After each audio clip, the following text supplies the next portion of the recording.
everyone, welcome to another episode of Inside Cello. It has been a while since I filmed an Inside Cello episode. I was just busy with teaching the cello, making some musical arrangements for the cello quartet and soloist orchestra, and also I arranged the piano part of Locatelli Sonata in D major. I performed it by myself, recorded it, prepared a music video of it, and it's on my YouTube channel, by the way. So as a result, I was really busy. Recently, I have been working on Saint-Saëns cello concerto because we are planning to perform it with the cello quartet and soloist orchestra. I'm very excited about that. Our last performance made me really happy. It was a great experience to perform with my students and with my colleagues. So I am looking forward to the next one. In this episode of Inside Cello, I would like to talk about Johannes Brahms' cello sonatas. Johannes Brahms wrote two sonatas for cello and piano. The first one is his Opus 38 sonata in E minor. The second one is his Opus 99 sonata in F major. Before talking about his sonatas, his cello sonatas, let's see who Johannes Brahms is. Johannes Brahms is a German composer. He was born in Hamburg in 1833 and died in Vienna in 1897. Brahms lived during the mid-Romantic times of the history of music. Johannes Brahms was a prolific composer. He wrote symphonies, concertos, sonatas, chamber works, vocal works, etc. When I think about the main characteristics of Johannes Brahms' music, the first thing that crosses my mind is the fact that he never severed his ties with the old traditions. One of the most important aspects of Johannes Brahms' music is the use of romantic elements in the frame of classic forms, the forms of the previous times. That makes Johannes Brahms both traditional and innovative as the composer of his time. It is really easy to hear Brahms' use of sonata form, for instance. In his cello sonatas, Johannes Brahms used traditional forms such as sonata form to display romantic musical elements such as long lyric, melodic lines, intense harmonic structures, complex rhythmic structures, etc. That can all be seen on both of his cello sonatas, both his Opus 38 sonata in E minor and his Opus 99 sonata in F major. When I think about Johannes Brahms' use of old traditions in the frame of his cello sonatas, I think there's a great example on the third movement of his Opus 38 sonata in E minor. Brahms used a fugue theme to structure the melodic line of the third movement. Does it make Brahms' Opus 38 sonata Baroque music? Of course not. I wouldn't even want to say that it is Baroque music influenced, but it is romantic music, obviously and clearly. In this romantic music, the romantic elements of melodic structures are presented in the frame of a fugue theme. Fugue themes are mostly originated during the Baroque times. I don't want to speak so certain about the musical structures because it's not my area. This is what I learned or what I remember from my music history or sometimes theory classes. Maybe I don't remember everything right, so if I am mistaken, I already apologize. But let's put it this way, fugue themes were really popular during the Baroque times. As a cellist, of course, when I think about the fugue themes, the first thing I remember is the fifth suite of Johann Sebastian Bach. He is one of the most important composers of the Baroque times, and his cello suites are great contributions to the cello repertoire that belongs to the Baroque times. Another example I can give about Johannes Brahms's music and his use of traditional forms as displaying romantic musical elements is his Third Symphony. Third Symphony reminds me of my very first semester at LSU, Louisiana State University. I had a music theory class at 7:30 in the morning. That class was really useful for me. I'm so glad I took that music theory class. And our teacher taught us sonata form with Brahms's famous Third Symphony, the third movement of the Third Symphony. It is one of the most important representatives of the Romantic music, very popular actually. But it is composed in sonata form. So one of the examples I can give to explain how traditional and how innovative and romantic Johannes Brahms is. Let's go back to his cello sonatas. The first movement of the E minor sonata is composed in sonata form.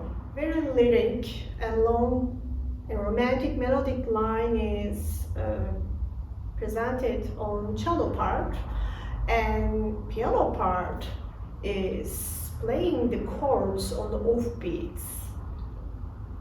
And it's an 8-bar structure, which is very traditional, and it was really popular during the classic times, about a century before Johannes Brahms. And go back to the fugue themes, of course, the third movement. The entire third movement is structured with a fugue theme. The fugue theme of the third movement is developed both on the cello and the piano parts successively, as displaying romantic music such as chromatic lines, for instance. This is the very first thing I remember when I think about the third movement, and of course I performed it a couple of times on stage. As a cellist, intonation-wise, it was really challenging to play the chromatic lines in tune sometimes. That is one of the technical challenges the third movement of the Opus 38 sonata had for me. Let's go back to the F major sonata, Opus 99 F major sonata. With F major sonata, it was written much later than the E minor sonata. It is much harder, much more challenging, at least for me. And I really want to play it again on stage sometime. I just don't know which pianist friend of mine I'm going to torture yet, just between us.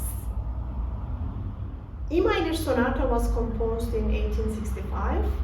F major sonata was composed in 1886. And the piano parts of the sonatas, although I'm not a pianist, but I heard it from my pianist friends that F major sonata is much more challenging in terms of piano playing techniques.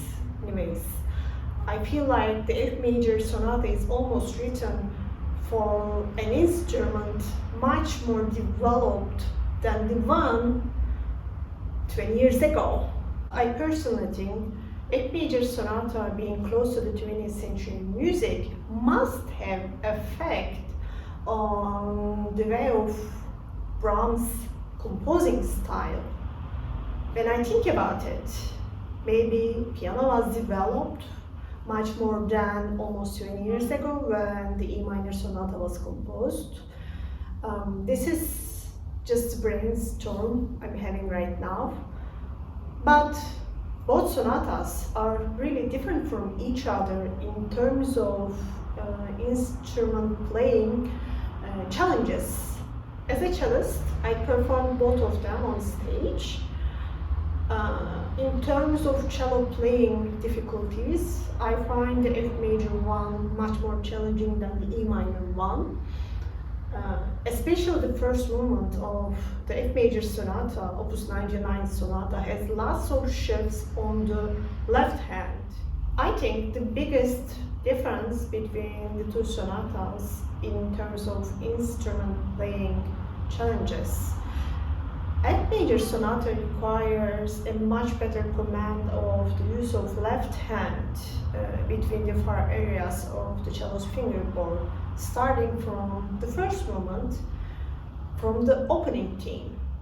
E minor sonata, on the other hand, when I think about it, the opening theme, the first movement, has a really lyric melodic line on the bass strings of the cello. It starts on the C string.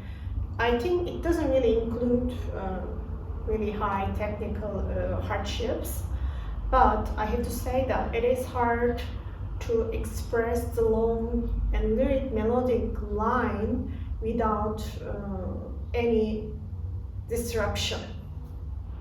Having the continuity in the melodic lines of the E minor sonata, Opus 38 sonata, is a real challenge for the cellists, I believe. This is my personal opinion. I realized it whenever I was teaching and performing, but the F major sonata combines both difficulties.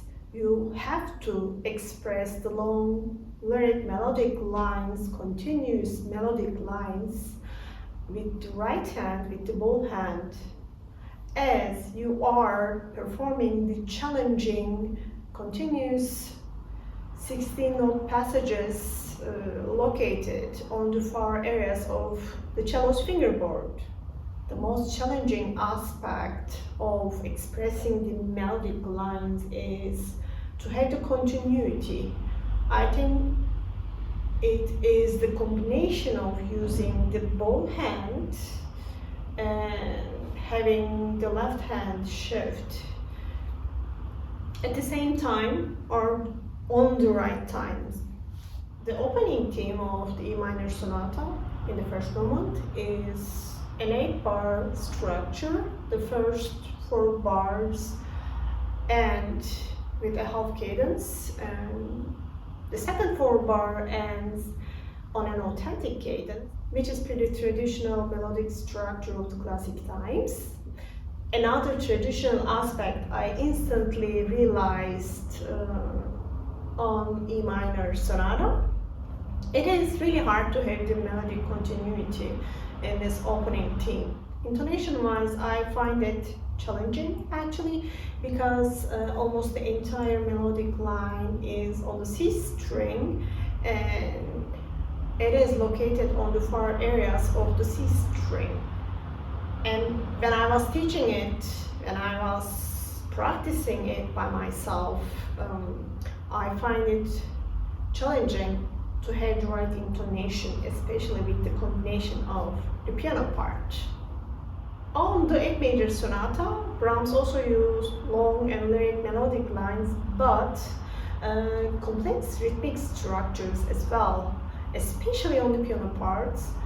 This is what I heard from my pianist friends.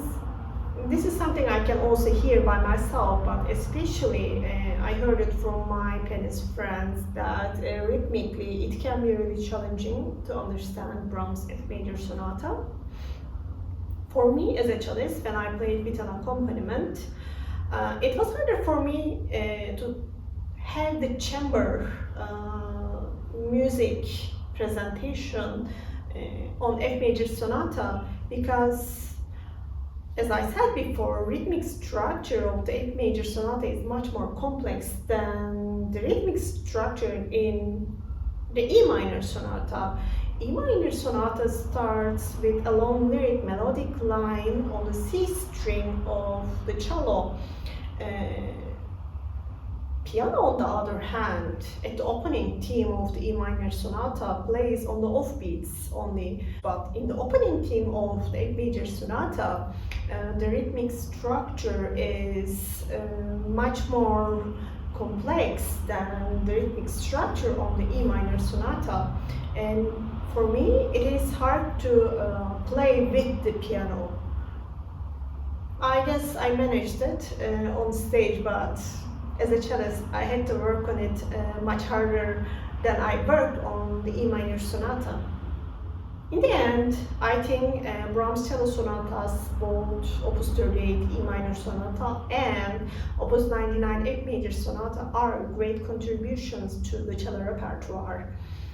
My Brahms dream is to perform them on stage in one recital before I retire from being a cellist.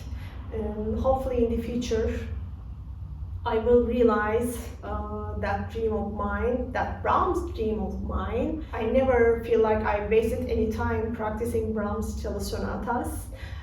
They contributed to me being a cellist when I performed them when I was a student. When I became a professional musician after I graduated, I performed them on stage.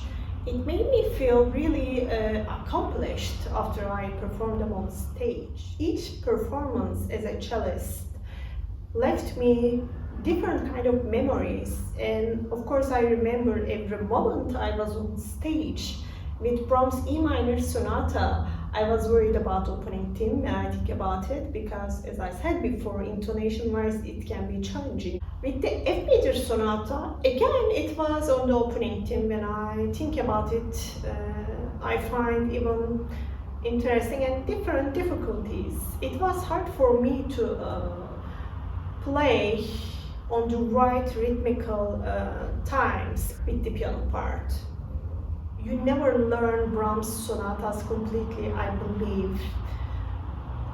There are going to be always new musical ideas you can express as performing the Brahms cello sonatas. So in the future, I probably will be performing them on stage again. Thanks for watching. This is the end of another episode of Inside Cello. Hopefully, I will be filming another episode soon enough, and I hope to meet you in the next episodes. Bye bye.